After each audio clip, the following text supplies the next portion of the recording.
మరి అక్కడ ఉన్నటువంటి ప్రజలతో మరి ఏలియా ప్రవక్త ఇలా పలుకుతూ ఉన్నాడు, యావే దేవుడిని పూజింపము మరియు వారి దేవుడిని కూడా పూజింపము, కానీ ఇద్దరి దగ్గర ఒకే పర్వం మీద మీరు కాడు వేయొద్దు.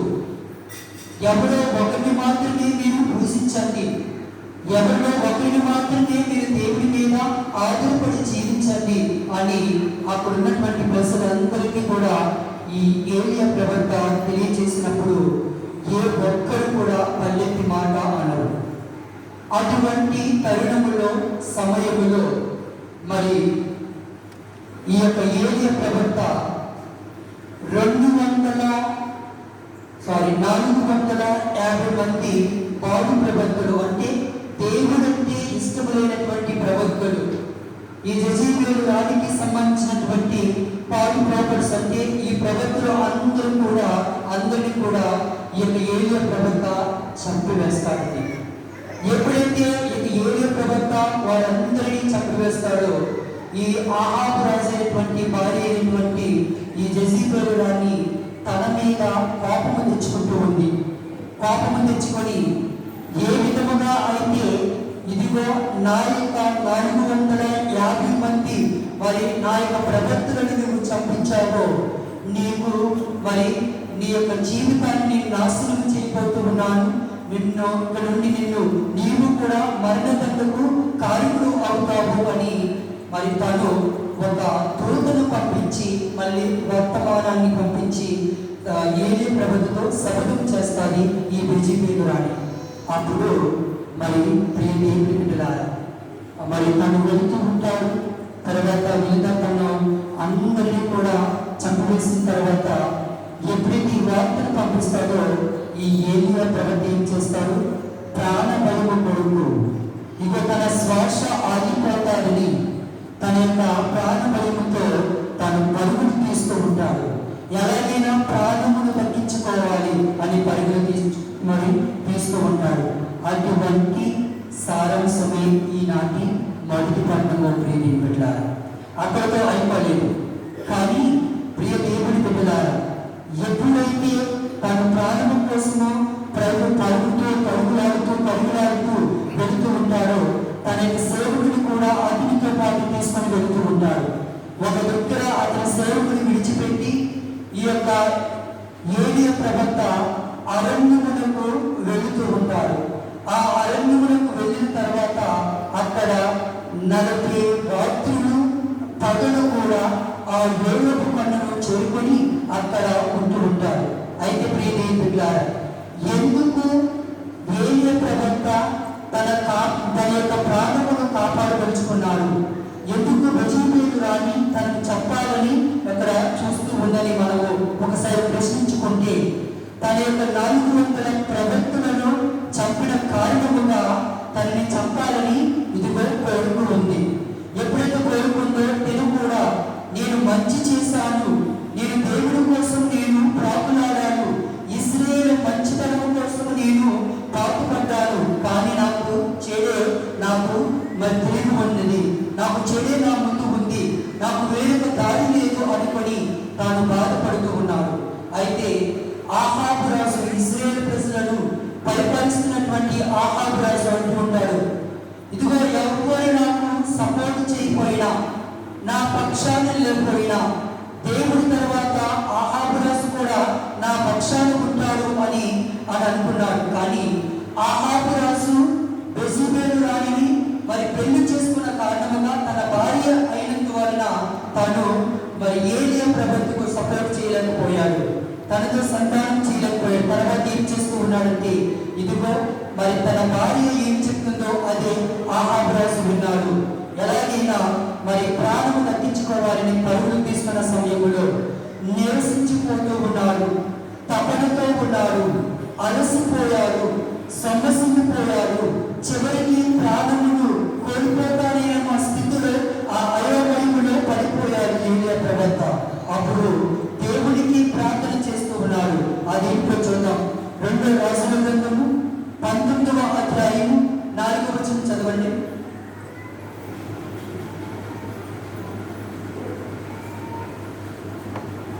చదువుకున్న వాళ్ళు ఎవరైనా చదవచ్చు, చదువుకున్న వాళ్ళు ఎవరైనా చదవచ్చు.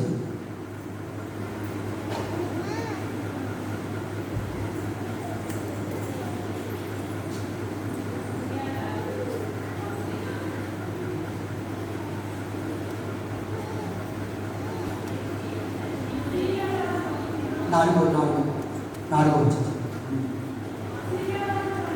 అసీరియా రాజు పంపిన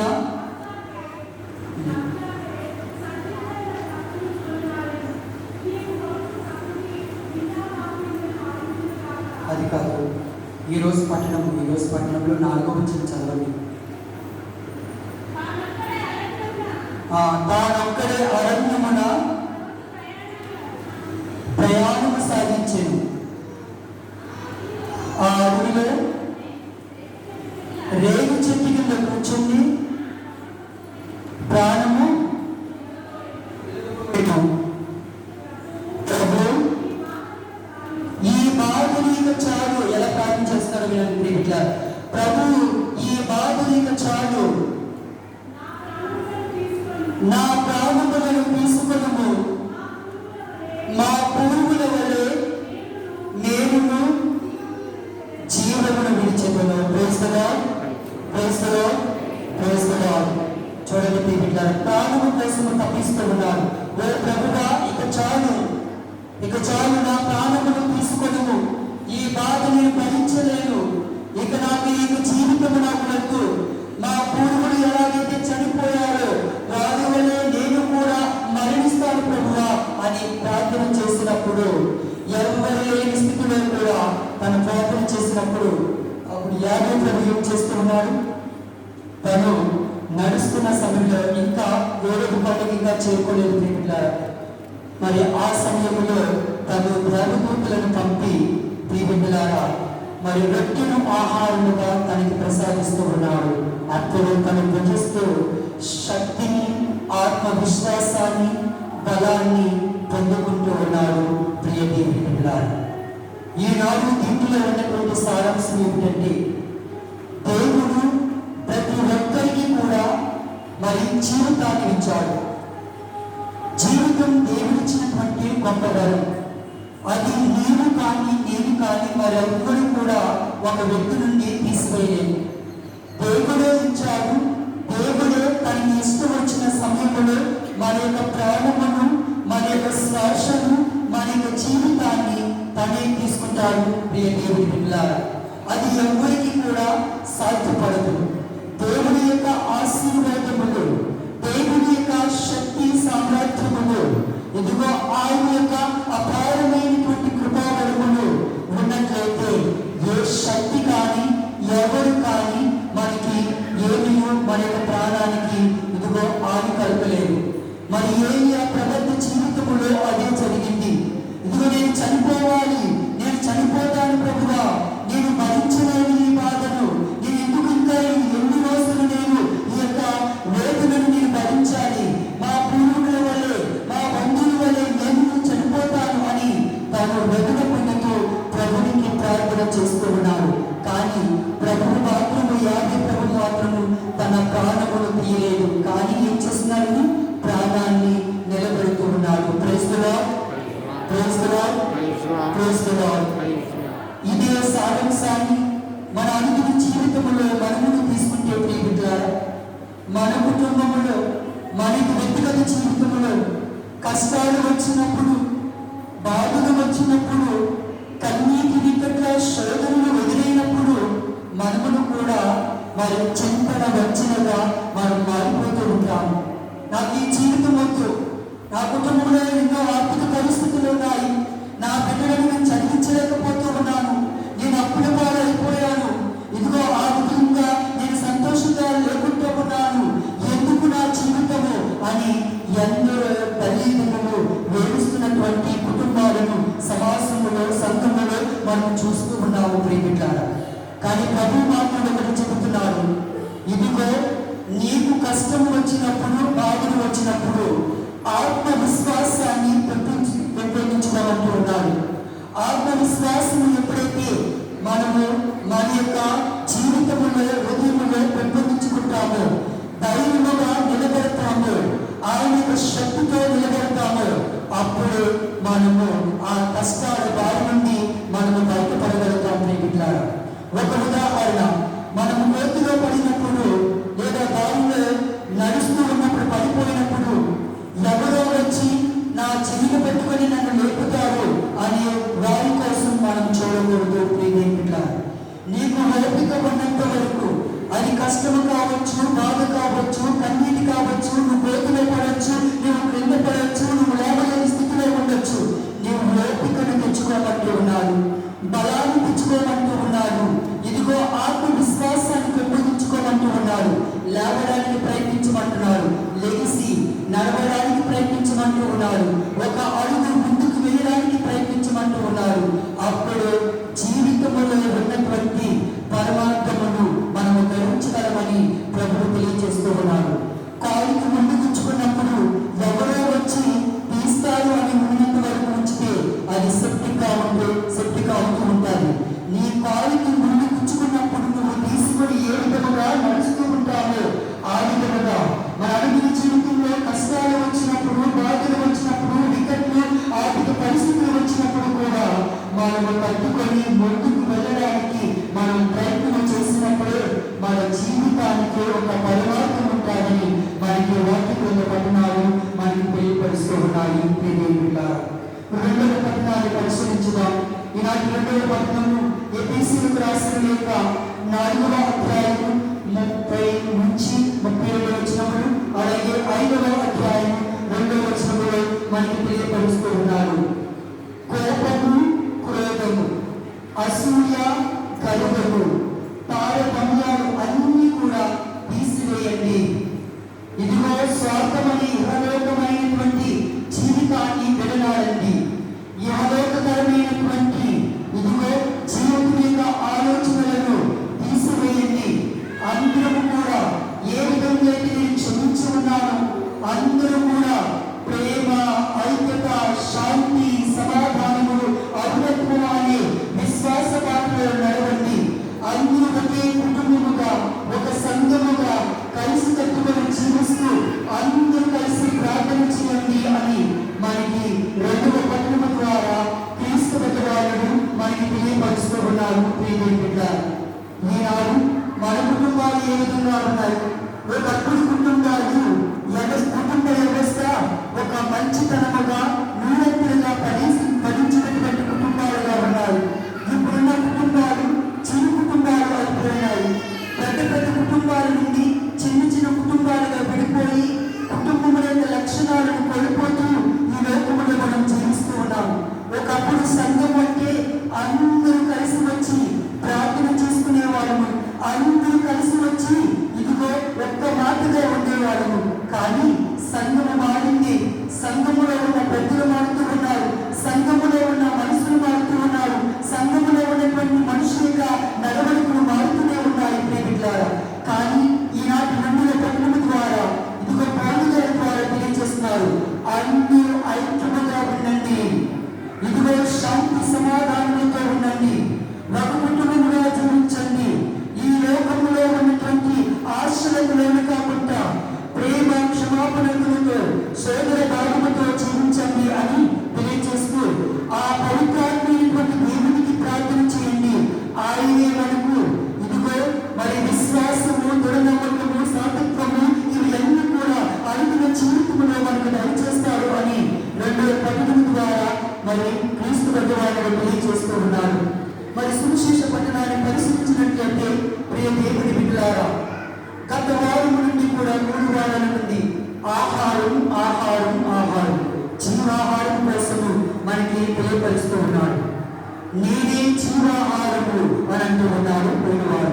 ఈనాడు కూడా ఇదిగో పరలోకము నుండి దిగి వచ్చిన జీవము గల ఆహారము నేనే అని ప్రభువు పలికినప్పుడు అక్కడ ఉన్నటువంటి ప్రజలందరూ ఏం చేస్తున్నారు? మనం కొనుక్కుంటాం కదా, మనం కొనుక్కున్నట్టే వారు కూడా కొనుక్కుంటూ ఉన్నారు. నేనే జీవాహారమును, పరలోకం నుండి దిగి వచ్చిన జీవాహారమును అన్న పదాన్ని ఉపయోగించినప్పుడు క్రీస్తు భగవానుడు ఏం చేస్తూ ఉన్నారు? ఇదిగో ప్రజలందరూ కూడా కొనుక్కుంటూ ఉన్నారు. అప్పుడు మరి దేవుడు అప్పుడు కొనుక్కున్న తర్వాత ప్రజలు అంటూ ఉన్నారు, ఈయనకు ఈ జ్ఞానం ఎక్కడి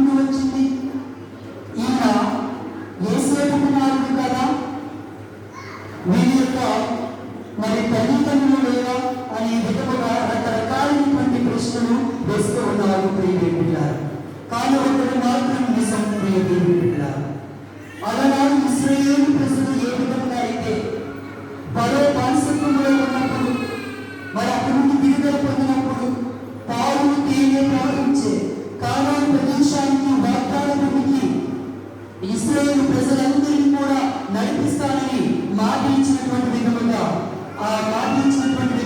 ఎలాగైతే ఎడారి ప్రాంతం కూడా 40 సంవత్సరాలు వారిని నడిపించారు. అప్పుడు వారందరూ కూడా ఆకలి దప్పులుగా ఉన్నప్పుడు వారికి ఉదయం ఒక పూట మరి భోజనము, సాయంత్రం మరొక పూట భోజనము, వారికి మాంసాహారం ప్రసాదించారు. అప్పుడు ఇదిగో నేను ప్రసాదిస్తున్నటువంటి ఈ ఆహారము ఎంతో ఆధ్యాత్మికమైన ఆహారము, మన్నా ఆహారము అని వారికి తెలియపరిచారు. కానీ ఈ రోజు సువిశేష పట్టణంలో క్రీస్తు ప్రభువే తన యొక్క శరీర రక్తాల ద్వారా మనందరికీ తన శరీరాన్ని ఇదిగో త్యాగముగా చేసి శిలువపై మరియు బలియాగము పొంది మనకందరికీ కూడా మోక్షాన్ని ప్రసాదించాడు దేవుని బిడ్డలారా. కానీ ఒకటి మాత్రం నిజం, నేనే జీవము గల ఆహారమును, నా ఎత్తుకు వచ్చిన వాడు నేను తప్పిక కొనడు అని పలుకుతూ ఉన్నారు దేవుని బిడ్డలారా. ఇదిగో ప్రభు యేసు ప్రభువే మరి దివ్య ప్రసాదాన్ని స్థాపించారు. ప్రతి ఆదివారం కూడా దివ్య ప్రసాదంలో పాల్గొంటూ ఉన్నాము, దివ్య ప్రసాదాన్ని స్వీకరిస్తూ ఉన్నాము. ఇది గురువు ఇస్తున్నటువంటి ప్రసాదము కాదు, లేదా అప్పము కాదు. గురువు 2 చేతులను చాచి పైకి వెత్తి ఇదిగో సమస్తములకు జీవకారుడైనటువంటి దేవా, ఇదిగో ఈ యొక్క అప్పమును నీకు పరిశుద్ధమైనగా మలుచుకొని ఈ ద్రాక్షారసమును నీ ఉదారత్వం వల్ల నేను మలుచుకోవాలని ప్రార్థన చేసినప్పుడు అది అప్పముగా ఉన్నది, మరి దివ్య ప్రసాదముగా మారుతూ ఉంది. ద్రాక్ష సరముగా ఉన్నది, అది దేవుని యొక్క మరి పరిశుద్ధమైన రక్తముగా మారుతూ ఉంది. ప్రియ దేవుని బిడ్డలారా, అక్కడ ప్రభుని యొక్క ఆత్మ అలవాడుతూ ఉంది. అందుకే మనము దివ్య ప్రసాదాన్ని స్వీకరించినప్పుడు పవిత్రముగా పరిశుద్ధముగా మనమందరము కూడా ఆయనను ధ్యానం చేసుకుంటూ మరి ఎప్పుడైతే దివ్య ప్రసాదాన్ని స్వీకరిస్తామో మనలో దాగి ఉన్నటువంటి వ్యాధులు కావచ్చు, మనలో దాగి ఉన్నటువంటి కష్టాలు కావచ్చు, మనలో దాగి ఉన్నటువంటి లోపల కార్యాలు కావచ్చు. ప్రియమిత్రులారా, దివ్య ప్రసాదం తీసుకున్న తర్వాత ప్రార్థన చేసినప్పుడు మనము ఒక అనుభూతిని పొందుకుంటాము, మనం నూతనత్వాన్ని పొందుకుంటాము, పరిశుద్ధమైనటువంటి స్వభావములు దేవుని యొక్క బిడ్డలుగా మనం పరిగణించబడతాము. దేవుని బిడ్డలారా, అందుకే దివ్య ప్రసాదము ఎంతో విలువైనది, అది అర్థము కాదు. మీరు అనవచ్చు, ఫాదర్ దివ్య ప్రసాదం తీసుకున్న తర్వాత మరి నాకు ఎందుకు ఆకలిస్తుందని అనుకోవచ్చు. మీరు రకరకాల ప్రశ్నలు వేయచ్చు. ప్రభు అన్నాడు కదా, నేనే జీవాహారం, నా ఎత్తుకు వచ్చిన వారు ఎందరూ ఆకలి తప్పుకున్నారు అని అనవచ్చు. మీరు నన్ను ప్రశ్న వేయచ్చు. ప్రియమైన బిడ్డలారా, it is a revolution, it is a revolution even in this mystery you cannot say. అందుకోసమే విశ్వసించిన వారు ఇదిగో సమస్తము, విశ్వసిస్తే సమస్తము సాధ్యమేనని పలుకుతూ ఉన్నాడు. మనకు ఒక అర్థము కాదు, అది పరిశుద్ధ తనంతట తాను స్థాపించినటువంటి ప్రధాన యాజకత్వం ద్వారా నింపబడినటువంటి దివ్య సంస్కారములు. ప్రియ దేవుని బిడ్డలారా, కాబట్టి ఈ దివ్య ప్రసాదాన్ని స్వీకరించిన వారు అనేకమైనటువంటి వ్యాధుల నుండి, మనస్పర్ధాల నుండి, సోదరుల నుండి దేవుని యొక్క మరి వెలుగును పొందుకుంటారు, ఆరోగ్యమును పొందుకుంటారు. కాబట్టి మనమందరం కూడా ఈ దివ్య ప్రసాదం ద్వారా మనము ప్రభుని ప్రార్థించాలి. మనస వాచన కర్మన దేవునిలో నిమగ్నమై ఉంటూ, వాక్యాన్ని వింటూ, వాక్యములో ఉన్న స్వరమును వింటూ, ప్రవచనాలను వింటూ దాని ప్రకారం మనం జీవించగలగాలి. అప్పుడు దేవుని యొక్క బిడ్డలుగా మనము జీవించగలుగుతాం, పరిగణించగలుగుతాం. ఈనాడు చెబుతున్నటువంటి అన్నింటికి సారాంశం ఏమిటంటే, ఏది ఏమైనప్పటికీ మనము ఎక్కడ ఉన్నా, ఏ పరిస్థితుల్లో ఉన్నా, ఏ సమయంలో ఉన్నా మన జీవితాన్ని నూరంతలుగా చేయాలనుకుంటే కనుక మనము దేవుని దగ్గరికి వచ్చి ఆయన మీద మరి విశ్వాసం ఉంచాలి, నమ్మకాన్ని ఉంచాలి. ఆయన పైన ఆధారపడినప్పుడు ఇదిగో ఏలియా ప్రవక్త జీవితంలో జరిగిన అద్భుతముల విధముగానే మన జీవితంలో దేవుడు గొప్ప అద్భుతాలు చేస్తాడు. విశ్వసించండి, నమ్మండి, ఆయన మీద ఆధారపడండి, తప్పకుండా దేవుడికి అంత సాధ్యమేనని నమ్మినప్పుడు దేవుడు నీ జీవితంలో గొప్ప మేలులు చేస్తాడు, అద్భుత కార్యాలు చేస్తాడు. పిత, పుత్ర, పవిత్రాత్మ నామమున ఆమేన్.